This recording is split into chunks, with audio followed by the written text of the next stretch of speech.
61836.3 here, and this is part 4 of my Dark Messiah Might and Magic playthrough on hard difficulty with narration. So this is the second part of chapter 2.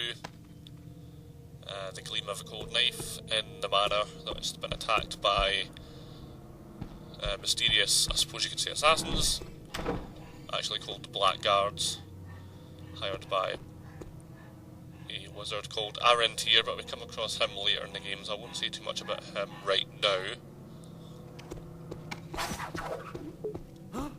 Don't try. Combat sequence. What was that? You.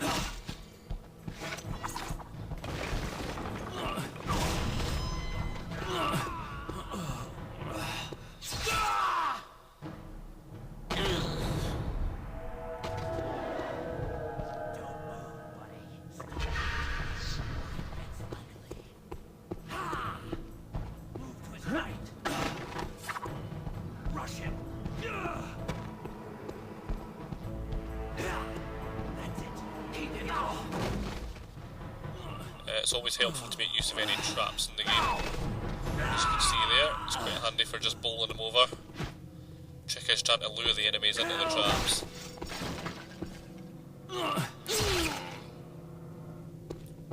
Don't move, buddy.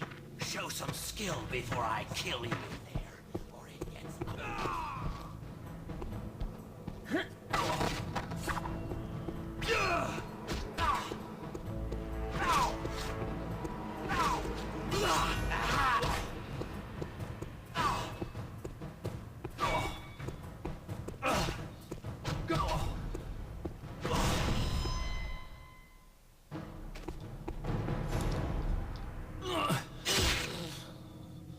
Came to a bit of a dilemma here because I had an adrenaline meter that was filled up, but there was nobody nearby, so I ended up running into the next bit just because I knew there'd be an enemy standing there, just to use up my adrenaline since he's there.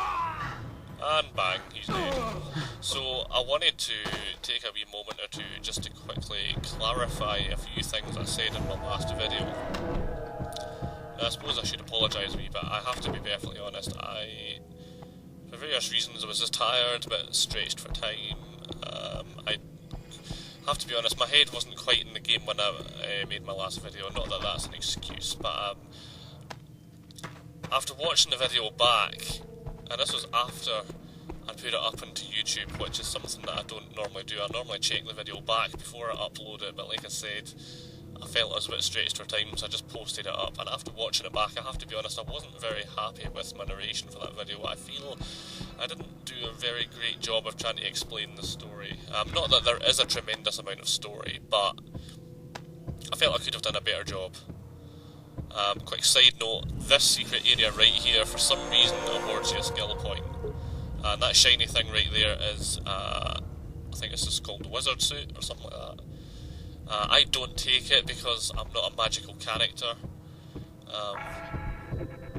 You do actually need your magic, on your miscellaneous tabs, you need your magic affinity to be at level 1 in order to actually be able to wear the suit. I probably do take that skill a bit later in the game, for reasons which you'll find out. But no, I'm not a wizard as such, so I kind of just don't take that suit. But I did pick up the ring of Arcane Brilliance. It was just in there.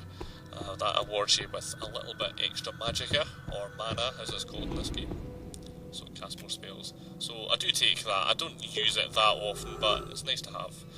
And I finally started to put my stealth skills up there. That was stealth level 1, which gives me the stock skill, as they call it, as you can see there on the screen, which basically just means that I can walk a lot slower and more or less sneak right up on enemies now before they can detect me, so my footsteps don't clump into the ground like they once did, so that'll give me the ability to sneak up to enemies now. Once we get up to stealth level 2, we'll really be able to start doing some serious stealthing, so that gives me the backstab ability, grab enemies from behind and basically slit their throats with the daggers. Kinda cool. But back to what I was saying.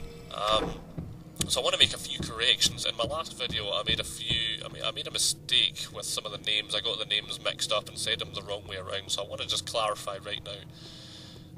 In the story of Dark Messiah Might and Magic, your character that you control, Sareth, He is an orphan and he is raised up by a powerful wizard, but he's actually raised by Fenrig. I got that the wrong way around, said menelag. It's actually Fenrig that raises you.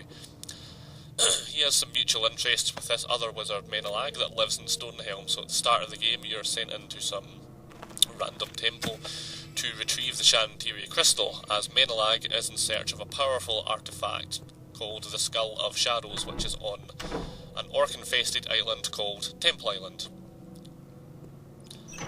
By the way, this is one of the few sections where you can kind of avoid combat to an extent, so that's why I'm climbing up into the roof here.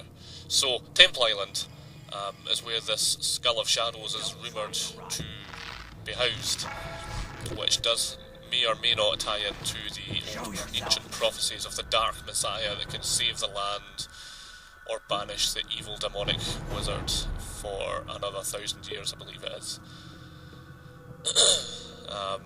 However, Menelag is not able to progress any further in his search without the Shantiri crystal, so that's where we come in.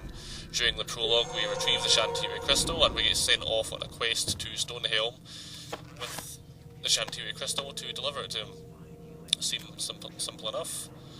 But just as we get to the city of Stonehelm, of course, the city gets attacked by demonic cyclops as well as ghouls, which are another type of undead enemy, basically sent by an evil, well, he may not be evil, but we'll get to that later in the game. Powerful wizard called Arcane, and he's basically trying to retrieve the Shantiri crystal and Skull of Shadows for himself. It's our job to stop him do that. But the reasons do have a few shades of grey, but that's later in the game. You won't stay here long. Eventually, we do make it through all that. When I get my hands on We find Menelag, deliver the crystal.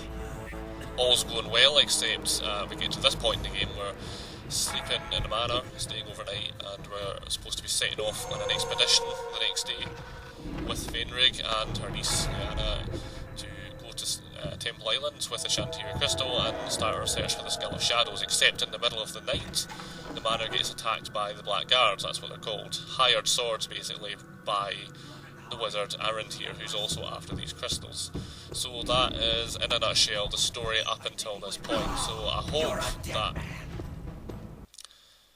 that loading screen kind of gets rid of that anyway, by the way, little trick there. So I hope that maybe just clears things up a little bit, maybe a little bit better job of explaining the story. Up until this point anyway, there is a little more to it, but we'll get to it as we progress further in this walkthrough. Then maybe we should cross the roof instead of just standing here. I'm trying to be careful with spoilers. I know for a fact that there's a subscriber that frequently watches my videos that's not too familiar with this game, so I don't want to spoil things too much at the moment.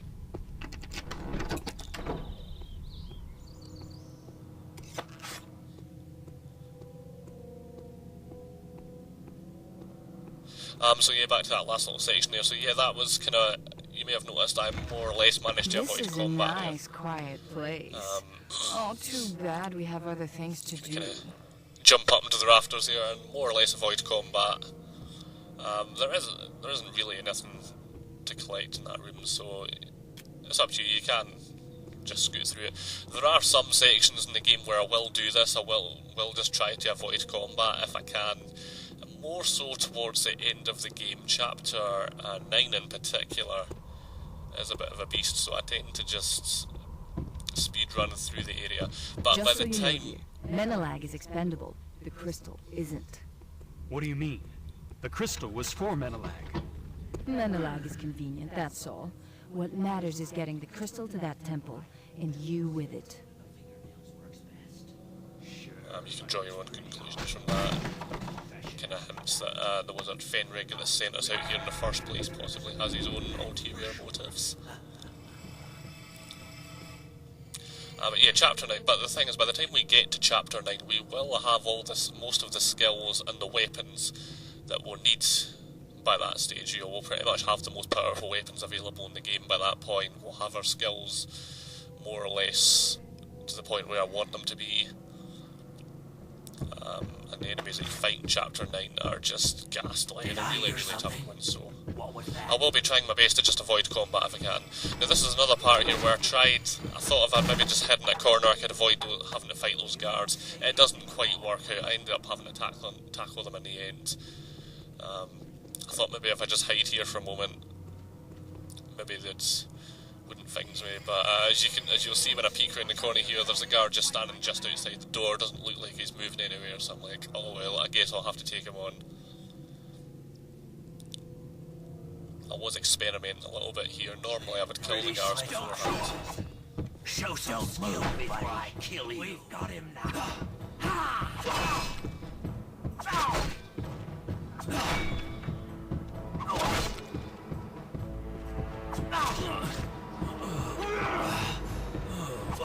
He's trying to get him.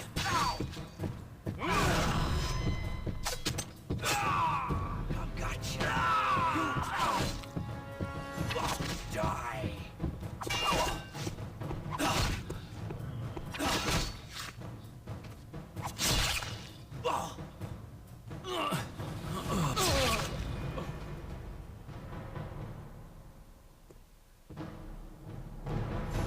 So that was kind of the main things I wanted to say for today. We'll be on to chapter 3 in the next video. It's sort of just an in-game cutscene now. So I'm going to leave you to it and just let you watch that. Well, there is one guard left, but I just kick him out the window, as you can see. And then it's a wee cutscene, and then we'll be on to chapter 3 things. Stop right there. Let's just say the stakes rise for the next chapter. So, yeah, enjoy the wee cutscene, the kind of thing. Thanks for watching. As usual, feel free to comment, any questions or whatever. And I'll see you in the next part, so take it easy. I'll take your breath before I go. But first I'd like some information. Plans of the temple, the spells for the door, the traps. Really? I'll question you for as long as it takes. Uncle, no! And then I'll question your needs.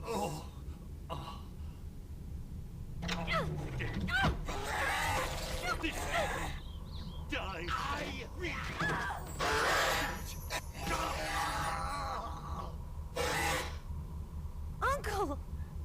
No. No!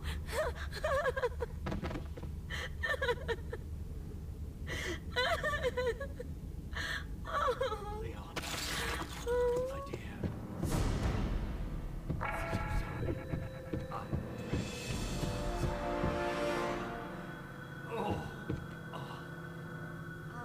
be okay, Sarah.